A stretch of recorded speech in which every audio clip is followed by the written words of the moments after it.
Mas entra aí também a questão da aliança com a burguesia. Ele contava com o apoio dessa burguesia mercantil, que era o que? Ambiciosa, que tinha capacidade, tinha dinheiro, capacidade de investimento, e era favorável a esse projeto que o rei tinha da navegação para o Oriente, ou seja, tentar atingir as Índias para buscar as famosas especiarias sem depender do comércio pelo mar Mediterrâneo. Essa é a região do Cabo do Bojador. Por que foi importante a chegada ao Cabo do Bojador com o navegador Gil Eanes? Porque até então as cartas náuticas só mostravam o Oceano Atlântico até o Cabo do Bojador. E existiam aquelas lendas, né, de que havia um abismo, que se chegasse ali na região do Cabo do Bojador, os navios cairiam nesse abismo. Também falavam em monstros, em sereias encantadoras que levavam os marinheiros à destruição. Todas essas lendas, né, acabaram a partir do momento em que Gil Eanes chegou ao Cabo do Bojador, tá? Seria a Espanha dona dessas terras que ainda seriam descobertas. E aí, em 1493, um ano depois da descoberta de Colombo, ele chega no pé do ouvido do Papa Alexandre VI, que para muitos historiadores era considerado um Papa corrupto, e conseguiu que o Papa fizesse o quê? A bula intercoeteira. O que era essa bula? Então ele estava fazendo uma crítica à Igreja Católica. Adão dividiu terra entre Portugal e Espanha. Cadê o testamento de Adão? Adão deixou o testamento aí, dividindo o mundo entre Portugal e Espanha. Então essa era a crítica dele. E ainda, ele declarou o seguinte, que só acreditava que tinha direito à terra por ocupação. Então, só a ocupação criava esse direito. Que descobrir um país, que avistar um país, que atravessar esse país, essa terra nova. E para isso, eles vão enviar quem? Martim Afonso de Souza em 1530, com a primeira expedição colonizadora. E grave isso, essa expedição de Martim Afonso de Souza é tomada como marco inicial do processo de colonização portuguesa no Brasil. Então o Brasil é descoberto em 1500, vive um período pré-colonial de 1500 a 1530, onde a economia é baseada em cima do arrendamento do Brasil para a exploração do pau-brasil, e a partir de 1530 Portugal resolve colonizar o Brasil. Vai se somar a essa questão do insucesso das capitanias hereditárias e o rei de Portugal resolve o quê? Criar no Brasil o governo geral. Então, diante disso, o governo foi instituído pelo rei Dom João III em 1548. Ele assina a criação do governo geral. Com que objetivo? E é importante frisar isso, eu mencionei no final da aula passada. Organizar e centralizar a administração no Brasil, certo? O que? Auxiliando esses donatários. Porque o governo português estava lá em Lisboa, muito distante, tinha que atravessar o Oceano Atlântico inteiro para chegar a Portugal e levar essas informações, levar as dificuldades dos donatários, dos capitães donatários para o rei de Portugal tomar alguma atitude, tomar alguma providência, resolver alguma coisa. Isso demorava muito. Então o rei de Portugal resolve o quê? Vou colocar um camarada lá, né, um cara que tem todo o poder sobre a colônia, para poder resolver os problemas das capitanias hereditárias, o que? Centralizando a administração. E dentro do navio desse futuro governador, né, do Luís de Vasconcelos, haviam 40 jesuítas. Então, franceses protestantes, inimigo dos portugueses, atacam um navio lotado de jesuítas. O que aconteceu? Todos esses jesuítas foram mortos, 40 jesuítas, 40 padres da Companhia de Jesus, e eles ficaram conhecidos como os 40 mártires do Brasil, ok? Então, grifem aí, 40 mártires do Brasil, está ligado diretamente a esses 40 jesuítas que estavam embarcados no navio de Dom Luís de Vasconcelos, indicado para ser o 4º governador-geral do Brasil. E como é que o professor maluco aqui, que nem eu, fez na época que estava estudando para a prova da ESA para decorar essa imagem aí dos escudos cristalinos, tá? Pessoal, eu faço muitas associações. Então, eu associei essa imagem aqui, ó, há um Pierrot, né? Há um bobo da corte segurando uma taça de cristal. Professor, não estou enxergando isso. Pessoal, é uma questão de psicotécnico, tá? Muitos concursos, uma das etapas é o psicotécnico. Então, aqui eu estou visualizando um Pierrot, um bobo da corte, segurando uma taça de cristal. Como é psicotécnico, essa imagem aí, né, está o quê? Meio que deformada, ok? E aqui nessa outra parte, né, nós temos uma regiãozinha conhecida como cabeça do cachorro, tá? Cabeça do cachorro, região ali de São Gabriel no Amazonas. Então eu tenho aí o Pierrot segurando uma taça de cristal e a região ali que compõe a cabeça do cachorro. Então essas duas partes são os escudos cristalinos. Professor, não consegui visualizar. Eu pensei nisso e criei uma iconografia própria para esse bizu feroz. Olha aí a iconografia, colocando na tela para vocês. Conseguem visualizar aqui, ó, o rosto do Pierrot, do bobo da corte, como vocês queiram chamar, né? Tem gente que fala bobo da corte não é Pierrot, mas para mim parece a mesma imagem, tá? Então olha aqui, ó, o narizão dele, o olho, tá? Essa partezinha aqui do chapéu, a outra parte do chapéu lá em cima, tá? O corpo dele, a mão segurando a taça de cristal e o restante do corpo deformado.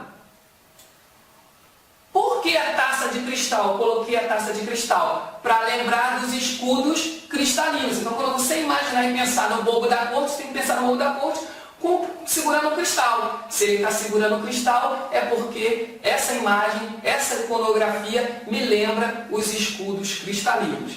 E aqui eu destaquei para vocês, pessoal, aqui a região da cabeça do cachorro. Então essa região aqui, ó, essa parte do mapa que está em branco aqui, que tem na ponta a cabeça do cachorro, também faz parte do escudo cristalino. Então agora olhem para essa imagem que está na tela como um conjunto e fixem na sua mente o bobo da corte segurando o cristal e a cabeça do cachorro. Com esse mapa, você consegue visualizar e consegue matar nas questões que aparecem no mapa o que é escudo cristalino, ok? E vai servir também na hora que a gente estudar as bacias sedimentares, porque o que não é escudo cristalino é o que, adivinha? Bacia sedimentar, ok? O Jurandir Rocha dividiu o relevo brasileiro em 28 unidades, isso mesmo, 28 unidades, 11 planaltos, 6 planícies e 11 depressões, tá? Então tá aí esse mapa, o mapa inicial. Então olhem para cá.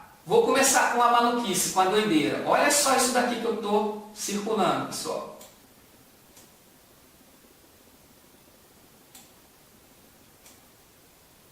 Professor, o que é isso que o senhor está fazendo aí? É maluquice, mas maluquice que vai te ajudar, tá? Olha só, pessoal, isso aí é uma boca de uma serpente, tá? Boca de uma serpente, isso aqui é a região amazônica, tá? Nós temos aqui a Amazônia Oriental desse lado e a Amazônia Ocidental desse lado de cá. Gravaram aí a serpente? Conseguiram visualizar a serpente? Beleza. Da boca da serpente aqui, pessoal,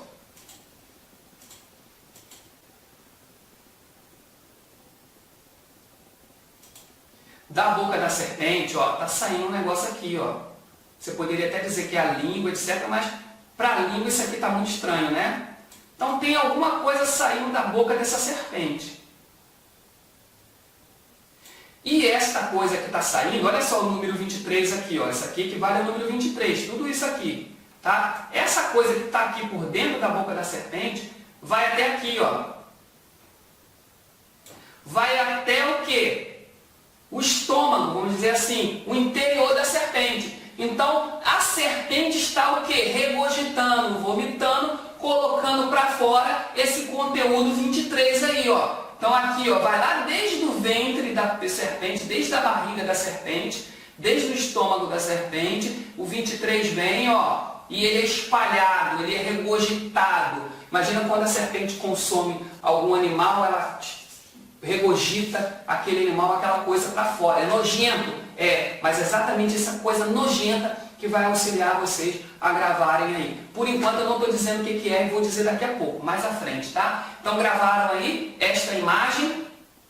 Então, você que já fez algum concurso público sabe que a maioria das provas, né, na parte de língua portuguesa, inicia com um texto para ser interpretado. Então aparecem ali 2, 3 perguntas de interpretação e o restante são questões de gramáticas, muitas vezes retiradas de fragmentos, de pedaços do texto.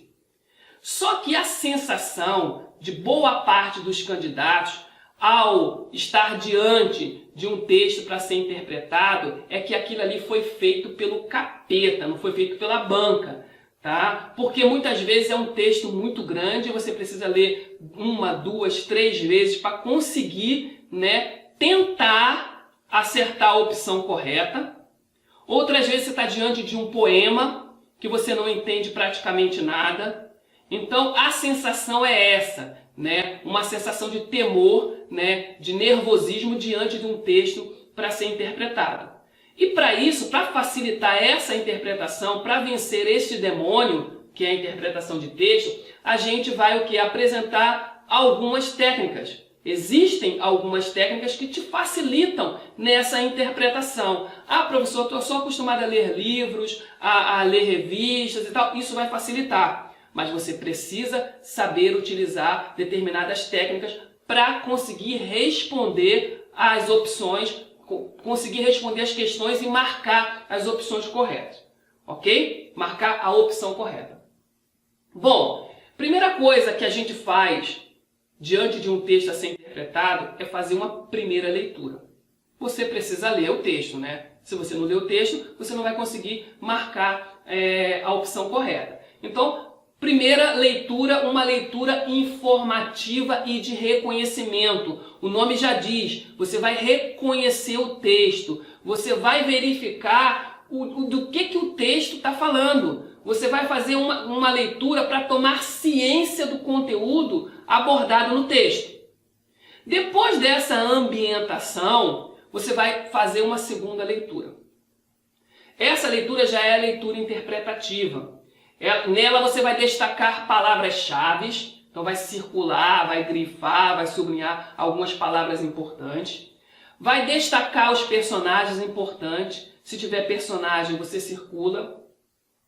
E anotar a ideia central de cada parágrafo. Então você leu o primeiro parágrafo, anota ali, pode ser 1 ou 2 palavras do lado da ideia central daquele parágrafo. Lê o segundo parágrafo, anota do lado a ideia central. Isso vai facilitar muito na interpretação do texto, principalmente nesse momento inicial, onde você está começando a aprender algumas técnicas de interpretação.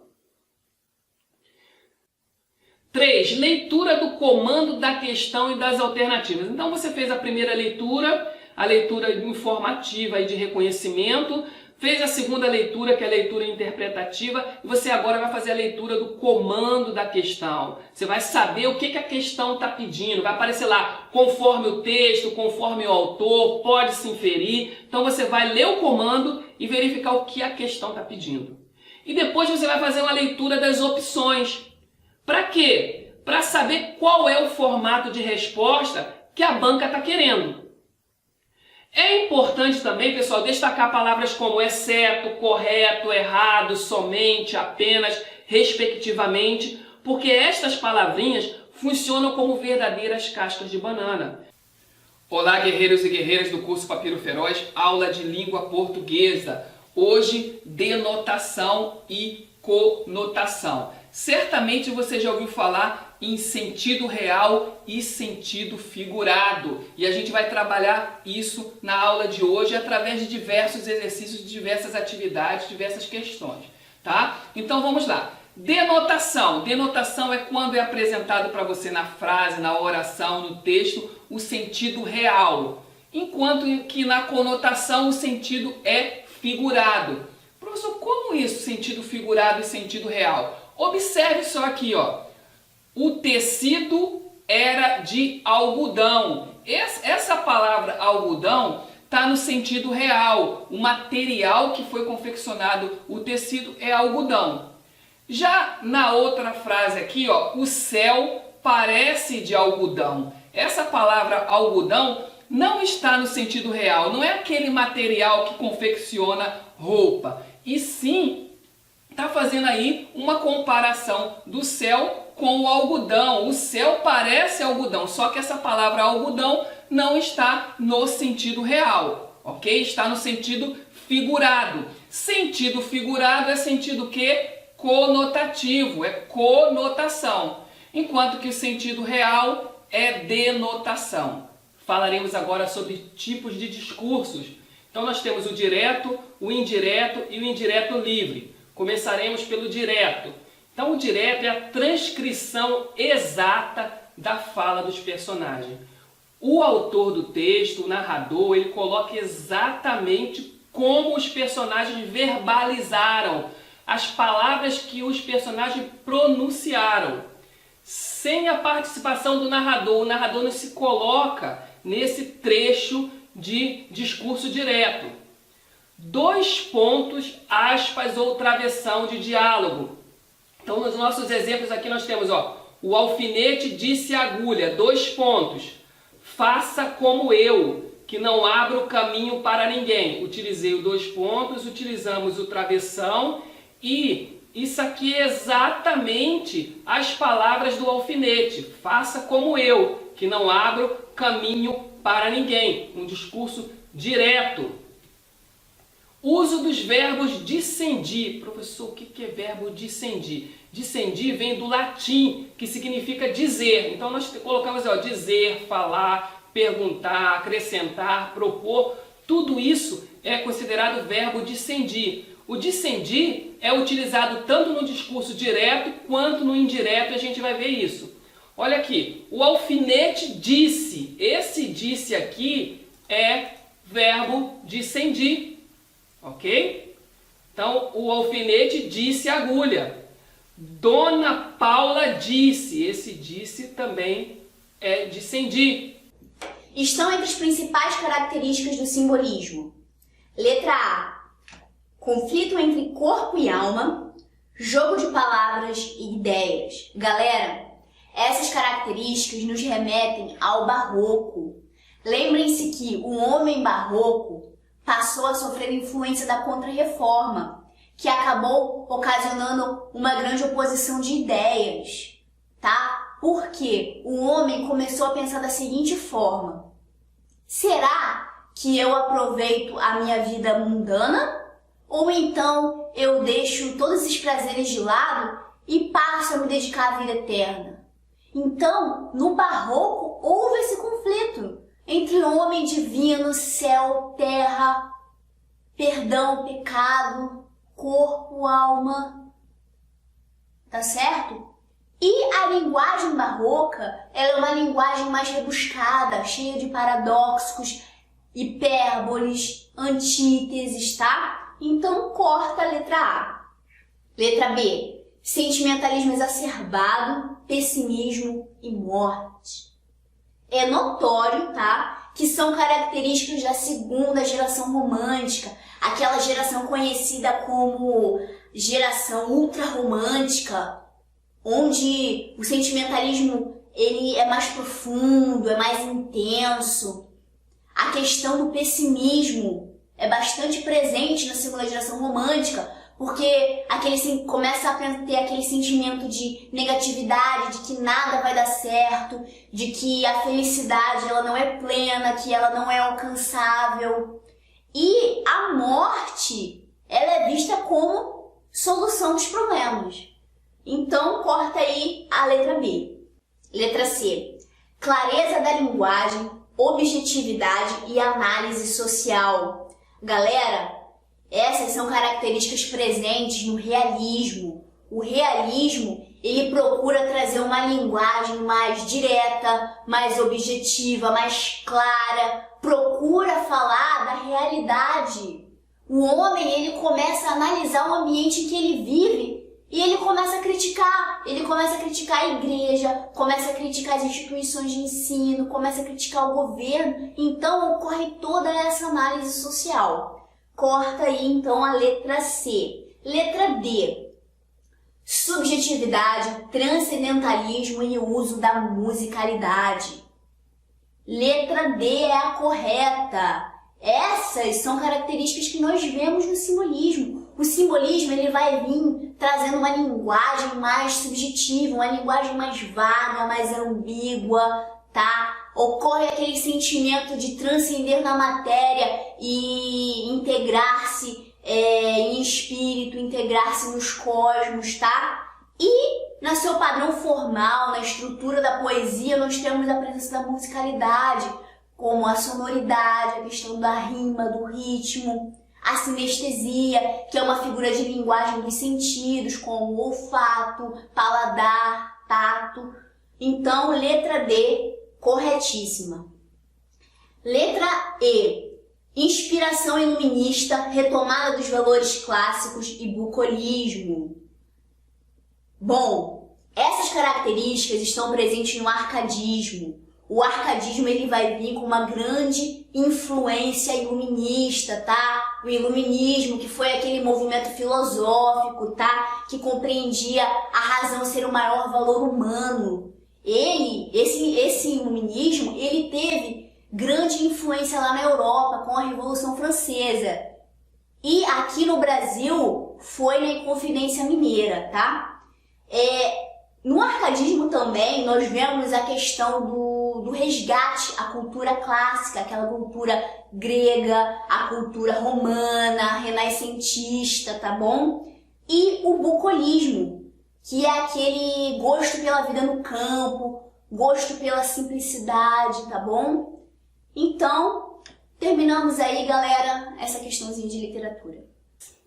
A segunda regra é a regra do Y. Essa regra é dividida em duas. A primeira é a seguinte: substantivos terminados em Y, precedidos de uma vogal, iremos acrescentar o S. Exemplo, play. Play termina em Y, mas é precedido de uma vogal. Então, para o plural, iremos acrescentar somente o S, ficando plays. Toy termina em Y, precedido de uma vogal. Para o plural, acrescentaremos somente o S, ficando toys. Day termina em Y, precedido de vogal, acrescento somente o S, ficando days. E tray termina em Y, precedido de vogal, acrescento também somente o S, ficando trays. E a segunda regra é que os substantivos terminados em Y, precedidos de uma consoante, nós iremos substituir o Y por IES. Exemplo, city termina em Y, porém é precedido de consoante, então nós iremos cortar o Y e acrescentar o IES, ficando cities. Story termina em Y, precedido de consoante, então a gente vai cortar o Y e acrescentar o IES, ficando stories. Canned termina em Y, precedido de consoante, corto o Y e acrescento IES, ficando candies. Try terminou em Y, precedido de consoante, corto o Y e acrescento IES, ficando tries. Questão 9. Vamos lá. Now, ladies and gentlemen, my most sensational trick. Então, senhores e senhoras, o meu truque mais sensacional. Know something, Monica. If you don't stop doing that rabbit trick, you will lose your whole audience. Então, sabe de uma coisa, Mônica? Se você não parar de fazer truques com aquele coelho, você irá perder toda a sua audiência. E o que ele quer? Ele quer saber o grau, qual é o grau de most sensational. Galera, sensational, ele é um adjetivo longo, Foi acompanhado do most. O most é o quê? Superlativo. Então, superlative adjective, letra B. Essa parábola terá concavidade voltada para cima quando o A for positivo. Quando o A for maior que zero, concavidade voltada para cima. E se o A for negativo, ou seja, A menor que zero, a sua concavidade será voltada para baixo.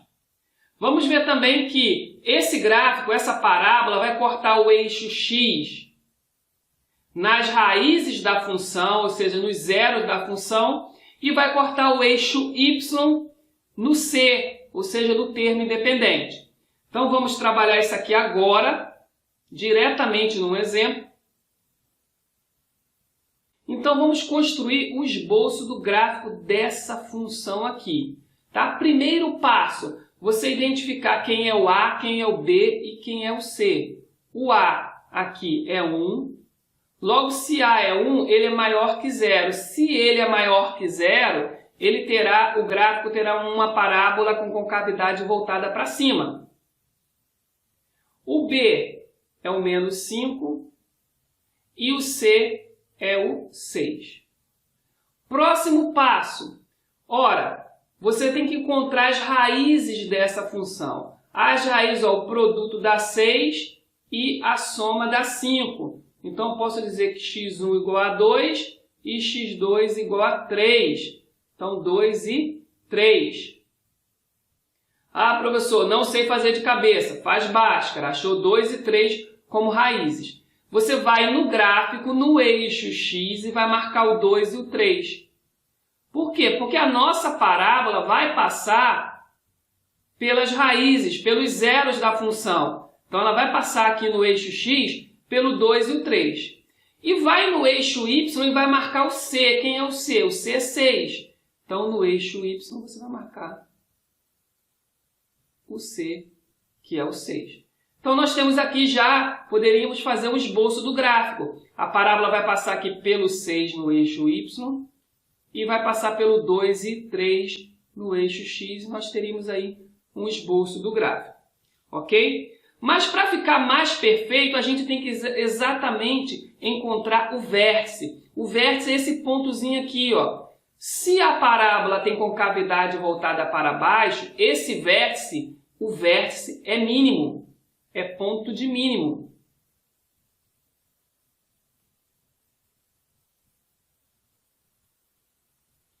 E quais são as coordenadas do vértice? O vértice tem por x menos b sobre 2a e tem por y menos delta sobre 4a. Então, quem é o b? Então, vamos fazer o x do vértice. X do vértice é igual a menos b sobre 2a. X do vértice é igual a menos 5 vai dar 5. Sobre 2 vezes o a. Quem é o a? O a é 1. Então, 2 vezes 1, 2. Então, nós temos que o x do vértice é 5 meios, ou seja, 2,5, ok? Outra coisa que eu quero dizer para vocês é um macete, que o x do vértice sempre é a média aritmética das raízes. Então, tem aqui, ó, 2 mais 3, 5. 5 dividido por 2, 5 dividido por 2, dá 2,5, ok? Tranquilo? Então, nós temos já o x do vértice. Vamos para o y do vértice. Y do vértice. Y do vértice é menos delta sobre 4a. Ah, eu tenho que calcular o delta. Sim. Delta. B ao quadrado menos 4ac. Delta é igual. Quem é o B? Menos 5 ao quadrado, 25. Menos 4 vezes o A, que é 1, vezes o C, que é 6. Delta é igual a 25 menos 24. Delta é igual a 1. Achei o delta. Agora vamos para o y do vértice. Y do vértice é igual a menos o delta, menos 1. Sobre 4a. O a é 1, 4 vezes 1, 4. Então está aqui, menos 1 quarto é o y do vértice. Vamos agora marcar aqui no nosso plano cartesiano. Então eu vou ter que ter o vértice será um par ordenado. Vou colocar aqui do lado. O par ordenado o quê? O x, 5 sobre 2, que é 2,5. E o y menos 1 quarto. Vou aqui. X, 5 meios. 5 meios está aqui, é 2,5, esse ponto aqui. com menos 1/4. Aqui está o menos 1. Menos 1/4 vai ser mais ou menos aqui. Então, vou combinar o 5/2 com o menos 1/4. Tá? E agora eu posso o quê? Esse aqui é o vértice. Ó. Esse pontinho aqui é o vértice. É claro que é mais ou menos, no desenho não está exatamente igual porque é só um esboço. E agora a gente vai o quê? Traçar a nossa parábola. A gente pode traçar uma parábolazinha. Vou colocar em azul.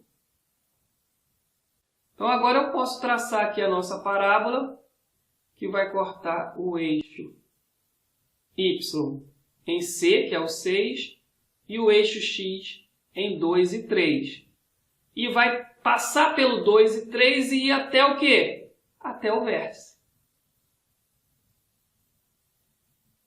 Está aí, deu um pouquinho de trabalho, mas está aí a nossa parábola. Lembrando que ela continua, né? Segue aqui e segue aqui, ó. Ok?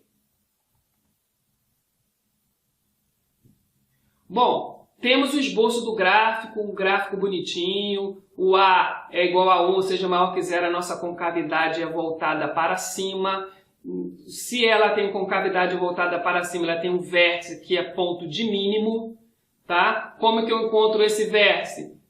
Através das fórmulas do x do vértice e do y do vértice. O x do vértice menos b sobre 2a e o y do vértice menos delta sobre 4a. O eixo y é cortado em C e o eixo x é cortado nas raízes, tranquilo? Bom, então agora a gente vai falar sobre o estudo do sinal dessa função.